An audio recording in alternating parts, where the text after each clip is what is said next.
प्रदेश सरकार किसानों की आय बढ़ाने के लिए खास करके हमारे अपने राज्य के अंदर सभी प्रकार की संभावना जिसमें जैविक खेती, प्राकृतिक खेती को बढ़ा करके किसानों की आय बढ़ाने के लिए और दुनिया के लोगों का स्वास्थ्य अच्छा रखने के लिए मध्य प्रदेश से वैसे भी फूड बास्केट है लोगों का, खासकर कृषि में जो मध्य प्रदेश का अपना योगदान है वो किसी भी राज्य से सबसे ज़्यादा है। ऐसे में हमारी खेती में कम से कम रसायन का उपयोग हो, जैविक को प्रोत्साहन दे करके निर्यात में हम बड़ी भूमिका अदा कर सकते हैं। अब तो जैविक कॉटन की बहुत ज़बरदस्त मांग है।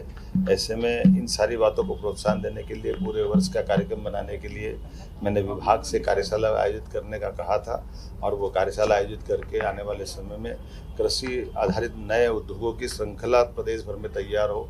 जैविक खेती, प्राकृतिक खेती को प्रोत्साहन देने के लिए जैसे पिछली बार 30,000 हेक्टेयर का इसमें टारगेट था, अब की बार हमने कहा कि 1 लाख तक बढ़ाइए और 5 साल में इसको 5 गुना करना है। कुल मिला करके हम अपने उद्देश्य की प्राप्ति करें। मैं अपनी सरकार की ओर से कह सकता हूं कि ये हमारा कृषि आधारित किसानों का राज्य है।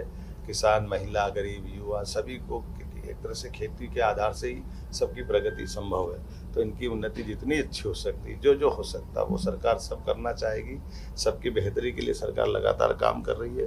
यशस्वी प्रधानमंत्री का स्वयं आगमन हो रहा है। ऐसे में हम उद्योग की बात अगर कर रहे हैं तो उसका बेस कृषि आधारित उद्योग की बात भी हम भूल नहीं रहे हैं। वो कृषि आधारित उद्योग में जब बात कर रहे हैं तो रोजगार परक इंडस्ट्री की बात भी कर रहे हैं, जिसमें रेडीमेड इंडस्ट्री के माध्यम से भी लाभ मिलेगा। मेरी अपनी ओर से सभी किसान भाई बहनों को बधाई।